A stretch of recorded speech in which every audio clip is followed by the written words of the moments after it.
The year is 1927. The Wild West show is playing Deadwood, South Dakota.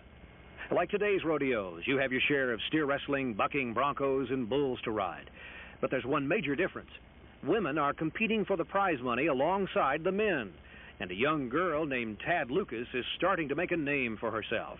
She was a champion steer rider and a race rider when she was growing up in Nebraska. And then she got into the Wild West. And that's where she discovered the trick riding. Well, the first trick riding I ever saw was right here in 1921. And I'd never even seen any trick riding. And the minute I saw trick riding, I knew that's what I wanted to do. Oh, I don't think it'd take any nerve. I mean, it's got to be dangerous. If you had a good horse. It's got to be dangerous. You sure have to have a horse that won't kick.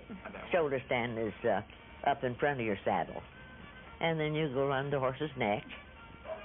And, of course, under the horse's belly. Oh, when it was contesting, you really had to work.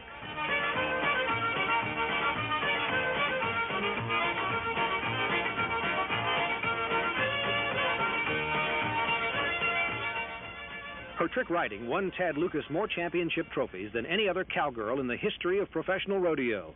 And it launched a career that saw her perform in New York, London, Australia, Belgium, and Mexico. She was the first woman to be enshrined in the National Cowboy Hall of Fame. The walls of her Fort Worth home are filled with memories of the thrills and the spills. Broken bones went with the territory. Dropped down too low and the horse caught me with his feet. And then he just kept turning me with his feet. He was running fast. And just crushed my arm. I can't turn it or anything anymore. It was in a cast almost 4 years. Tad's daughter, Mitzi, was 5 years old at the time. It was the show, one of those show must go on type things. My mother broke her arm, and she had a whole summer full of contracts. She broke it at the World's Fair, and she taught me a few little tricks. Mitzi became quite an accomplished performer in her own right. So did Garlene Perez, who learned to trick ride from her mother, Velda Smith. Tad and I tried to go between the horse's hind legs. Yeah, we sure did. I'd forgotten that. She is the only one that completed her ride on that. Instead of under the horse's stomach, they're speaking up between the back legs. Sit on the back and come between the hind legs. Under the tail and between the hind legs is what they decided to do. We stayed down there and practiced that until the night performance. And I was just lucky that I made it. And it was my daddy. I had knots on my head, bigger than hen eggs all over my head, where the horses hit you in the head. Flaxie Fletcher and Mary McPherson were also veterans of the rodeo circuit.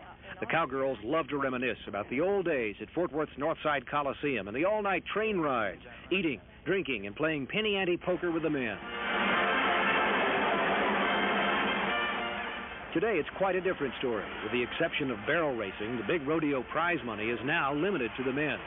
There are all-girl rodeos, like this one held last month at the Northside Coliseum, but you won't see these cowgirls competing in the big contests. Women began being phased out following World War II. And as they eliminated it, the cowboys had more money to, in their events, but the cowgirls didn't have anything to go to. There's no cowgirl bronc riding anymore, and there's trick riding in very few places. But I guess the cowboys just need so much money that they didn't want to pay it anymore. It is somewhat ironic that in a society where women have established themselves as equals to men in almost every field of endeavor, the reverse holds true in the rodeo arena. Tad Lucas hasn't been on a horse since 1957. She still enjoys watching today's contests and working with the North Fort Worth Historical Society for their Chisholm Trail Days celebration. And she knows from personal experience that a cowgirl can hold her own against anyone in the rodeo arena. John Criswell, Channel 8 News.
was a time in this country when it seemed all our heroes were on horseback. You know some of the names: Gene Autry, Tom Mix, Roy Rogers. But there were others who have written into history as the best who ever were, the best trick ropers and trick riders, the best bulldoggers and bronc-busters. 50, 60 years ago, this was bigger than baseball, and the gutsy stars of the Wild West shows were the darling of a nation. The very best was a woman named Tad Lucas, the world's greatest cowgirl. I'm a rip, snorting, two-gun gal, tough as I can be. Nothing like a city gal, but full of TNT. Looking back, you might be tempted to call Tad a trailblazer, jumping on broncs and riding down steers. Fact is, though, there were a lot of women riding in the barnstorming days of rodeo. It's just that nobody rode better than the pint-sized girl in the 10-gallon hat. When you started, were you more cowboy or cowgirl? Oh, I don't know. I guess maybe I rode like a cowboy, but I thought I was a cowgirl. Raised up on the saddle horse on the Texas land. My playmates were cattle and a six-gun in each hand. Tad was born the youngest of 24 children in what was then the Indian Territory of Nebraska. Out here, wild horses and steers were a way of life. If you had them, you rode them. If you didn't, you watched. Tad never was one for watching. Tad rode. And when I saw trick riding, I had never even heard of any trick riding until I come to the stock show here at Fort Worth in I believe it was 1919 or 1920. And that's the first trick riding I'd ever seen. And, I just thought, that was just the greatest thing in the world. I just couldn't wait until I got a horse and got started on that.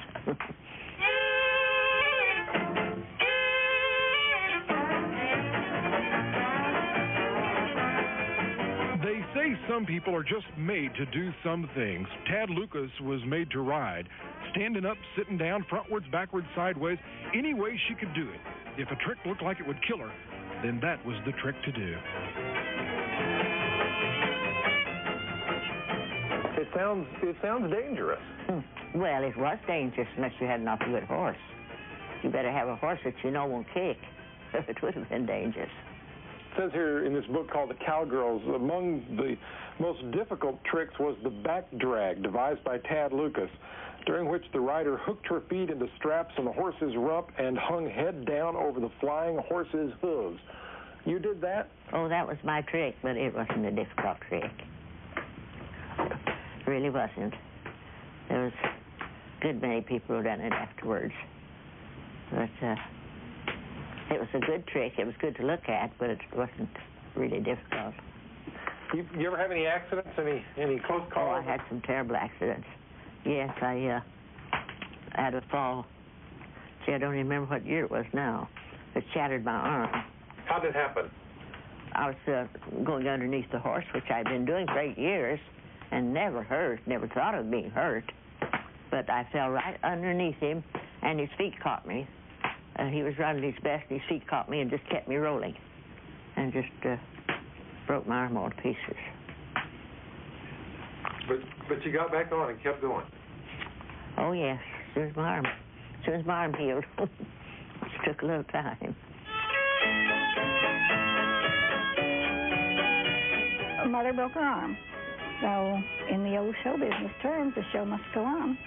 If the Wild West shows had not ridden into the sunset, Mitzi Lucas Riley would probably have become the world's next to greatest trick rider. She was born to it.